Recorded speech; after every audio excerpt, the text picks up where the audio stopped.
Bonsoir à tous et bienvenue à votre nouvelle édition du JT d'ici TV. Au programme ce soir, ça y est, c'est officiel, Sébastien Ogier est champion du monde des rallyes WRC.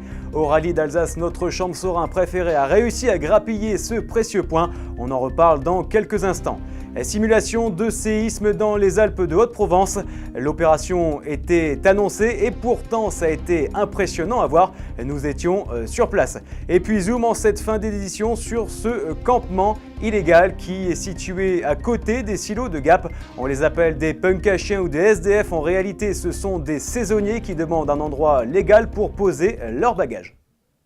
Mais avant toute chose, notre traditionnelle image du jour, elle est consacrée ce soir à un contrôle qui avait lieu aujourd'hui du côté de la Freyssineuse. En réalité, c'était le bon moment d'essayer un nouveau dispositif pour peser les véhicules. Quelques contraventions ont été distribuées. Je vous le disais en titre, ça y est, Sébastien Ogier est champion du monde des rallyes WRC. On l'a appris il y a quelques instants. Adrien Citeau, journaliste d'ici Radio, est en direct de l'Alsace et il nous fait vivre ce sacre avec quelques invités. Le temps de Neuville est très important car s'il termine premier, on va le savoir tout de suite. S'il termine premier, ça compromet grandement les chances de Sébastien Ogier. Alors Thierry Neuville est en train de négocier les chicanes, les dernières chicanes. Attention, ça va se jouer tout de suite. Ça va se jouer maintenant. Le temps s'affiche.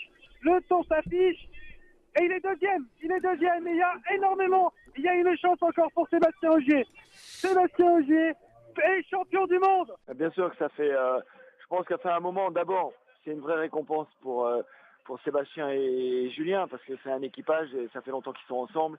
C'est eux qui ont en premier fait les efforts. C'est des retours positifs pour eux, c'est des moments qui sont magiques qu'on n'oublie jamais, même si le relâchement, c'est vrai, ce sera que dimanche, mais c'est vrai que c'est fantastique qu'ils soient champions du monde maintenant. Ça, le boulot, il est fait, sauf qu'il reste encore, le rallye, il est à peine lancé avec quelques kilomètres de course et qu'il reste encore 3 belles journées à faire.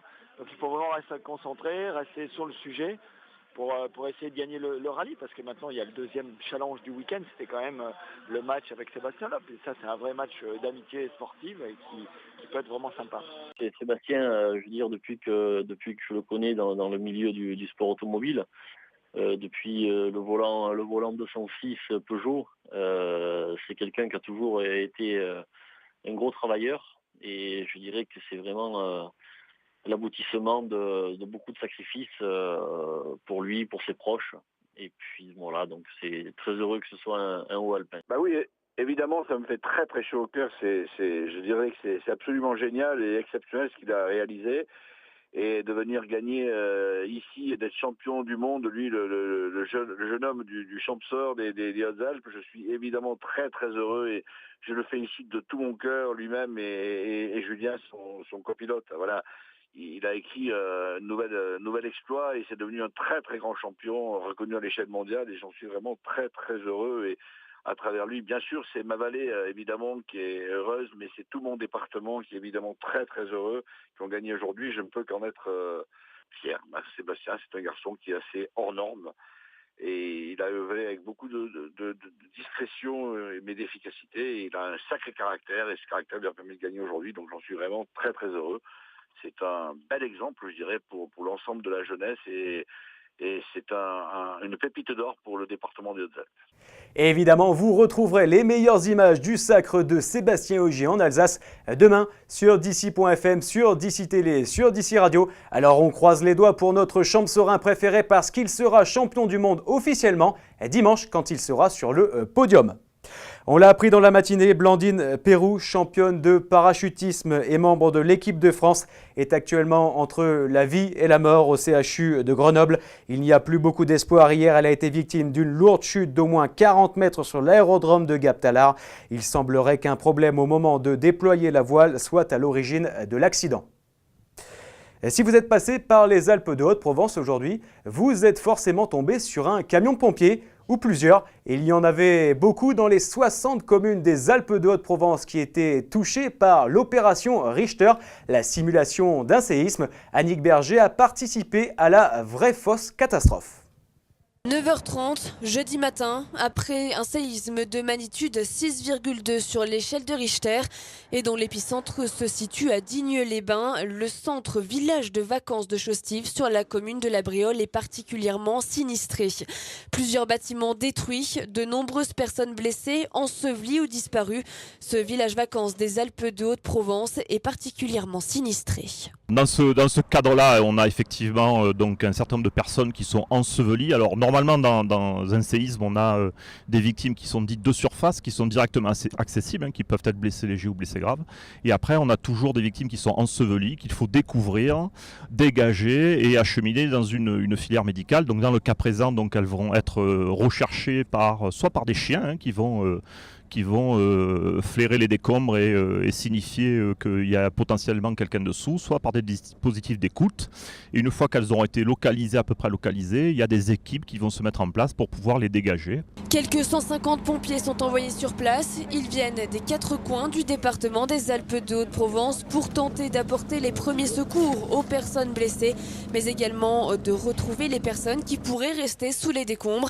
Après les recherches radar qui ne donnent rien, tout simplement place aux chiens qui vont tenter de retrouver les personnes disparues. C'est tout un travail qui se met en place entre le maître et son animal. Ouais, en fait, dès que le chien localise la victime, donc il aboie pour qu'il nous signale qu'il a trouvé la victime, que nous on s'approche du chien et le chien reste sur la victime en attente de sa récompense. Et en fait, nous on s'approche de la victime. Si on peut s'approcher, c'est bien. Sinon, on envoie une équipe SD avec des écoutes ou des caméras pour après accéder à la victime.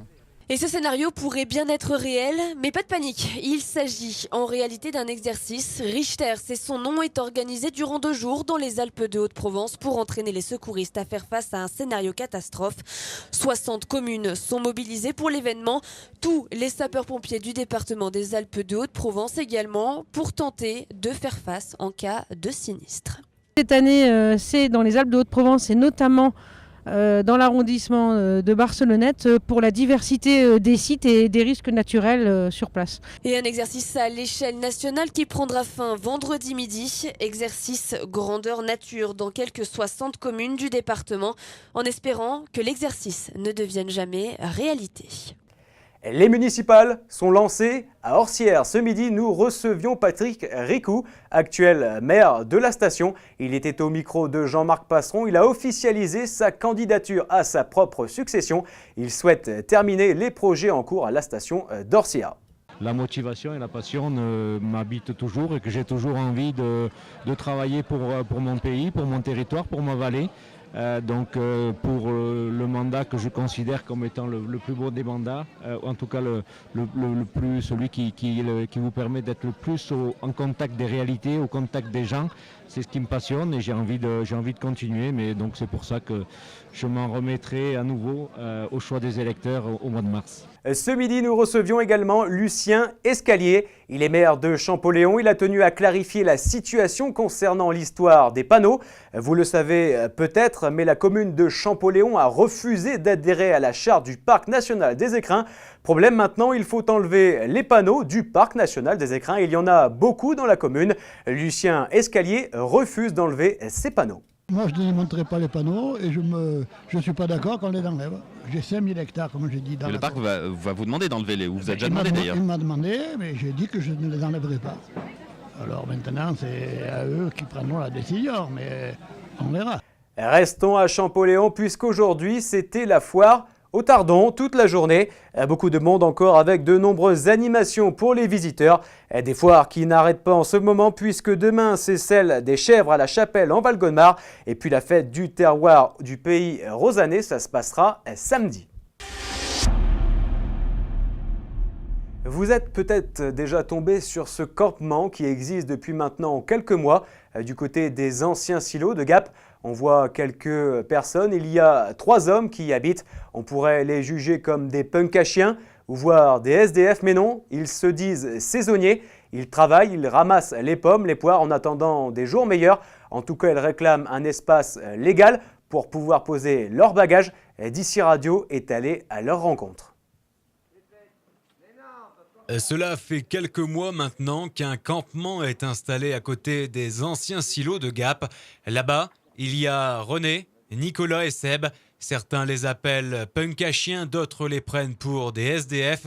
Eux se disent simplement saisonniers. Cette vie un peu en marge de la société dans des camions et caravanes, ils l'ont choisie ou alors elle est arrivée après des événements personnels qu'ils souhaitent garder pour eux. En tout cas, ils existent, ils vivent et ne se laissent pas abattre. Ils ont des aides de l'État, certes, mais souhaitent aussi s'en sortir par eux-mêmes. Moi, en fait, j'ai fait donc des saisons et je bosse beaucoup en intérim. En saison, donc j'ai fait la cueillette des fruits, quoi. Ensuite, j'avais fait cariste dans une centrale de conditionnement. Ensuite, le permis cariste, ça dure 5 ans, donc je ne l'ai pas repassé. J'étais plutôt motivé par le poids lourd, donc j'ai bossé pour ça. J'ai fait plein de petits boulots. J'ai bossé en électricité, j'ai bossé dans les clims. Donc j'ai opté pour l'achat d'un camion et là, ça me permet maintenant que si on m'envoie dans des missions dans d'autres départements, je peux y aller, ma maison elle me suit et c'est comme ça que je travaille désormais, quoi. Travailler, ce n'est pas évident, d'autant que le trio peut être expulsé d'un jour à l'autre, une vie de ballottage qui ne favorise pas la stabilité. Et on s'est fait dégager de là où on était avant, donc il a fallu enlever tous les véhicules, machin, et c'est de là qu'on est arrivé là, quoi. Donc, et puis maintenant, on est ici, puis on va voir quand c'est qu'on va se faire virer, quoi. Mais bon, ça fait chier, quoi. Ça fait chier parce que bon, il y aurait un truc exprès, machin, ça nous permettrait de ne pas penser à où c'est qu'on doit vivre et au moins se pencher plus sur ce qu'on peut faire pour se sortir de cette situation, quoi. Plusieurs demandes ont été effectuées auprès de la mairie pour que ces saisonniers et leurs chiens aient un endroit fixe où ils pourront poser leurs bagages. Le trio ne souhaite pas cohabiter avec les gens du voyage, il souhaite simplement s'en sortir. On a des pétitions contre nous.